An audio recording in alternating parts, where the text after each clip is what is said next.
रक्षा मंत्रालय द्वारा आयोजित इस वेबिनार के लिए अपना बहुमूल्य समय निकाला।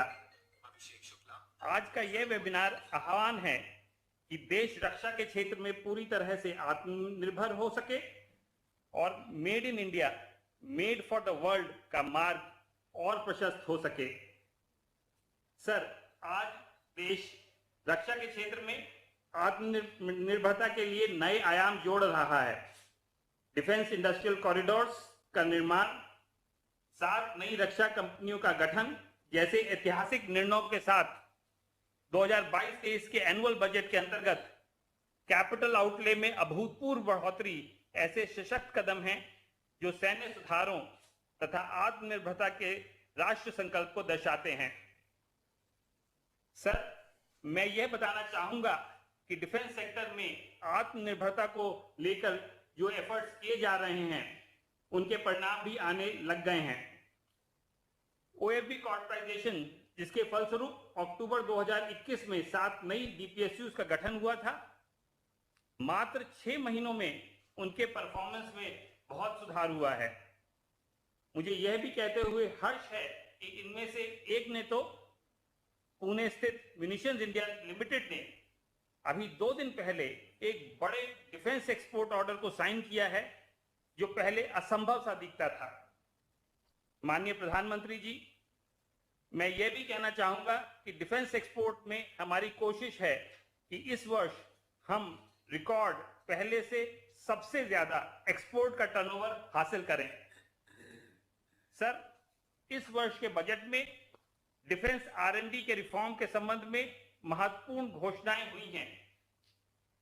इंडस्ट्री लेड डिजाइन और डेवलपमेंट एफर्ट्स को लेकर डिफेंस इंडस्ट्री में बहुत एक्साइटमेंट है।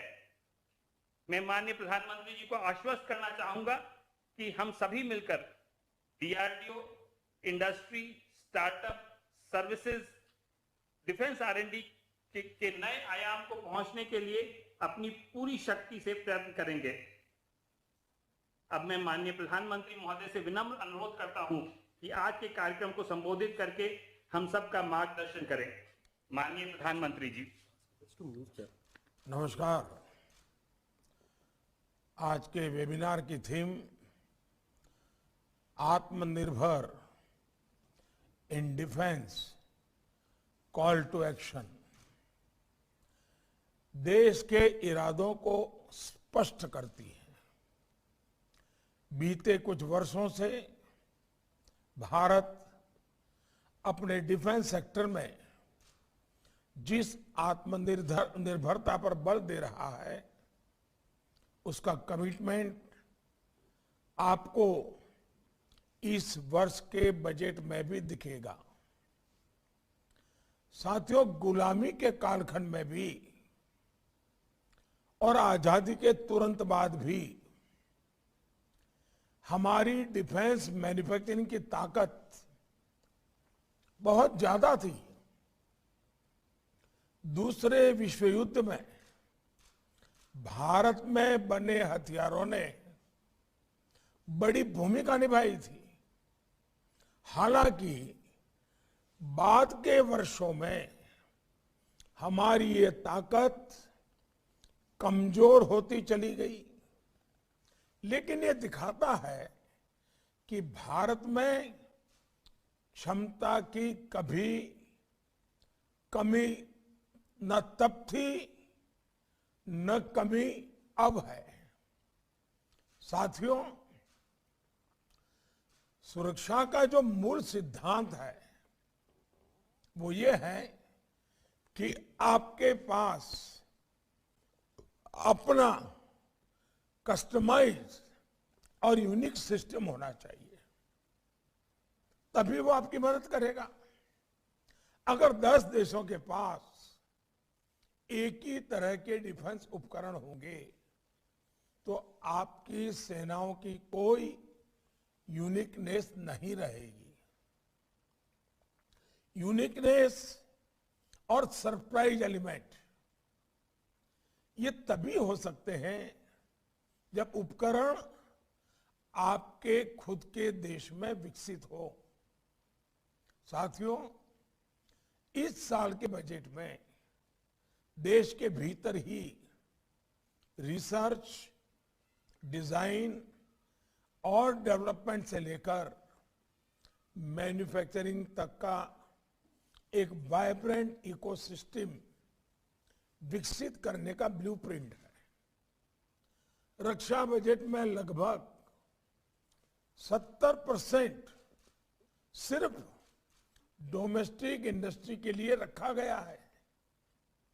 डिफेंस मिनिस्ट्री अब तक 200 से भी ज्यादा डिफेंस प्लेटफॉर्म्स और इक्विपमेंट की पॉजिटिव इंडिजनाइजेशन लिस्ट जारी कर चुकी है।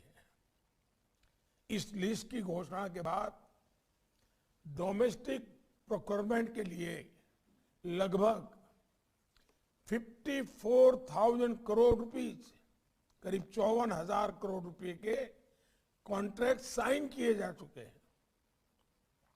इसके अलावा 4.5 लाख करोड़ रुपए से ज्यादा मूल्य के उपकरणों से जुड़ी खरीद प्रक्रिया भी अलग अलग स्टेजेज में है।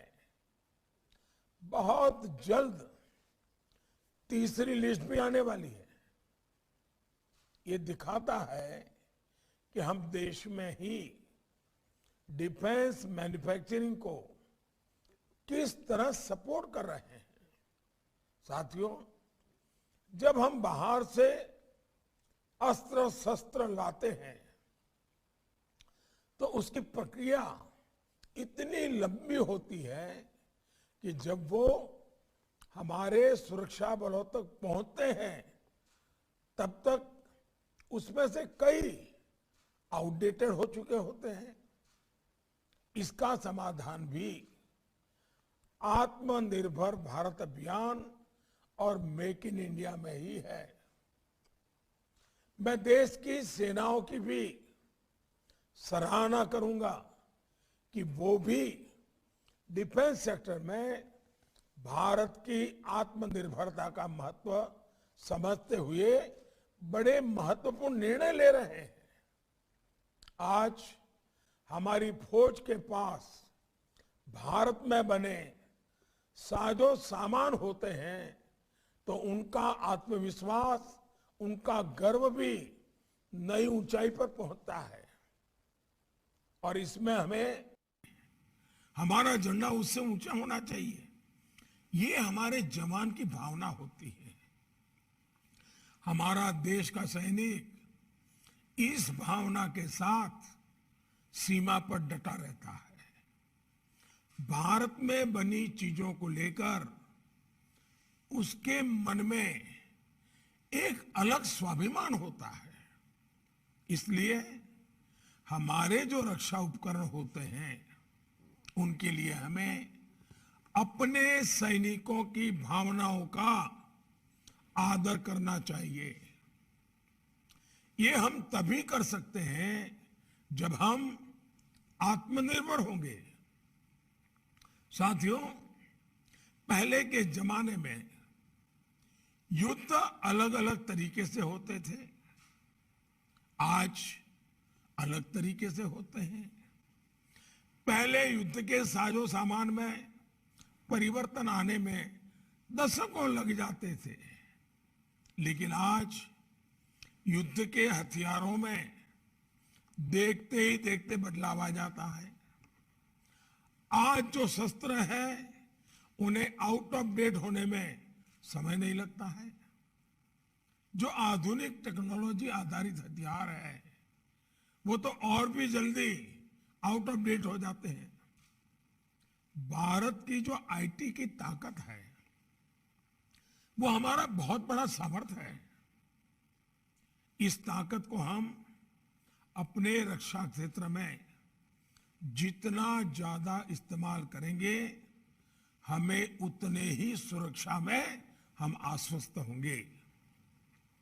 जैसे अब साइबर सिक्योरिटी की बात ले लें, अब लड़ाई का वो एक हथियार बन गया है और वो कोई सिर्फ डिजिटल एक्टिविटी के लिए सीमित नहीं रह गई है, ये राष्ट्र की सुरक्षा का विषय बन चुका है।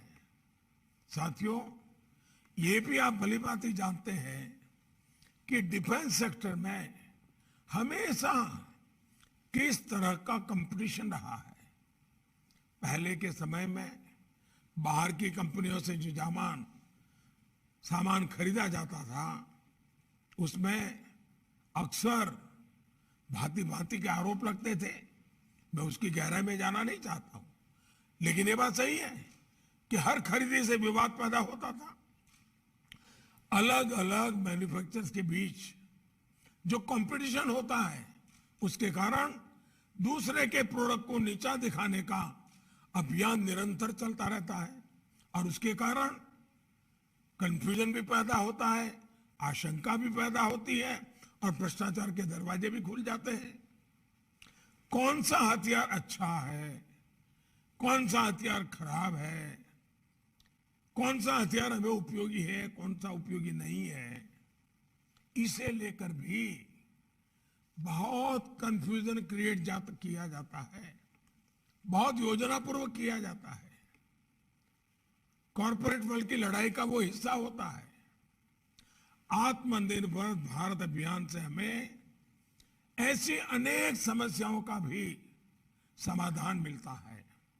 फ्रेंड्स, जब पूरी निष्ठा के साथ संकल्प लेकर हम आगे बढ़ते हैं तो क्या परिणाम आते हैं, इसका एक बेहतरीन उदाहरण हमारी ऑर्डिनेंस फैक्ट्रियां हैं। हमारे रक्षा सचिव ने अभी इसका बड़ा वर्णन भी किया। गत वर्ष के पहले हमने 7 नई डिफेंस पब्लिक अंडरटेकिंग्स का निर्माण किया था।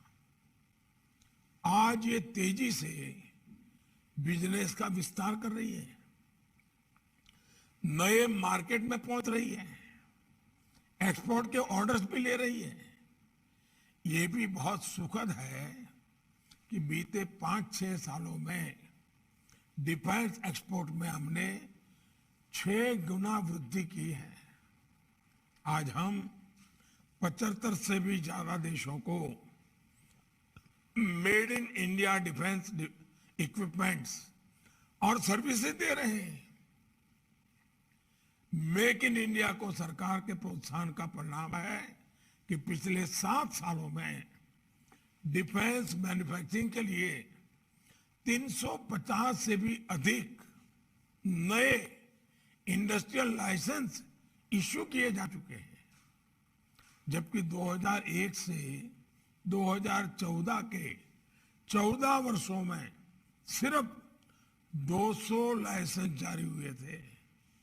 फ्रेंड्स, प्राइवेट सेक्टर भी डीआरडीओ और डिफेंस प्लस डिफेंस पीएसयूज इसकी बराबरी पर आए, इसलिए डिफेंस आर&डी बजट का 25% इंडस्ट्री, स्टार्टअप्स और एकेडमिया के लिए रखा गया है।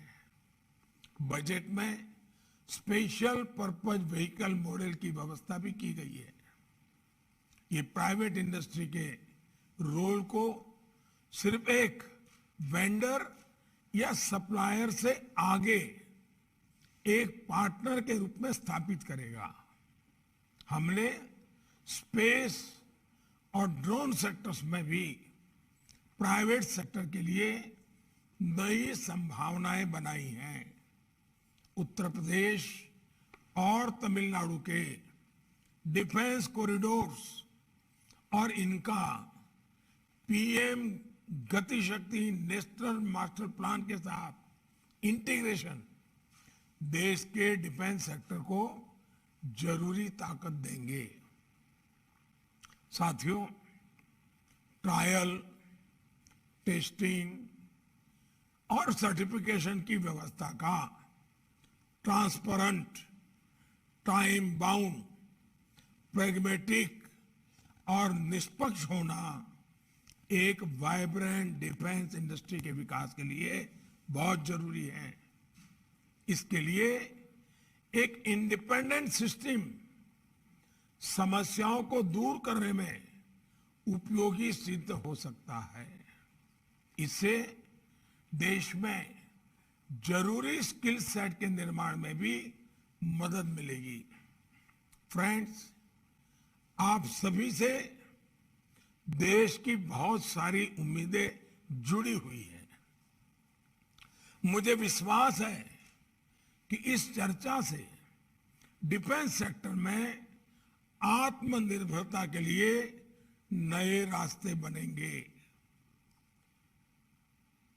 मैं चाहता हूं, आज सभी स्टेक होल्डर से हम सुनना चाहते हैं। हम आप लोगों को लंबे भाषण देना नहीं चाहते हैं। ये आज का दिवस आपके लिए है। आप प्रैक्टिकल चीजें लेकर के आइए, बताइए। अब बजट निर्धारित हो चुका है। 1 अप्रैल से नया बजट लागू होने वाला है। हमारे पास तैयारी के लिए ये पूरा महीना है। हम इतना तेजी से काम करें कि 1 अप्रैल से ही चीजें जमीन पर उतरना शुरू हो जाए। ये जो एक्सरसाइज है ना, इसलिए है। हमने बजट को भी 1 महीना प्रीपोन करने की पद्धति डेवलप की है। इसके पीछे भी इरादा यही है कि हमें एक्चुअली बजट लागू होने से पहले सभी डिपार्टमेंट को, स्टेक होल्डर्स को, पब्लिक प्राइवेट पार्टनरशिप मॉडल को तैयारियां करने का पूरा अवसर मिले, ताकि हमारा समय बर्बाद न हो। मैं आप सबसे आग्रह करता हूं, ये देशभक्ति का काम है, ये देश सेवा का काम है। हम आइए, मुनाफा कब होगा, कितना होगा, वो बाद में सोचिए। पहले देश को ताकतवर हम कैसे बनाएं, इस पर सोचिए। मैं आपको निमंत्रण देता हूं और मुझे खुशी है कि आज हमारी सेना के हमारे तीनों अंग बड़े उमंग और उत्साह के साथ इन कामों में पूरी इनिशिएटिव ले रहे हैं, प्रोत्साहन दे रहे हैं। अब ये मौका हमारे प्राइवेट पार्टी के लोगों ने खोना नहीं चाहिए। मैं फिर एक बार आपको निमंत्रण देता हूं। मेरी आप सबको बहुत बहुत शुभकामनाएं। धन्यवाद।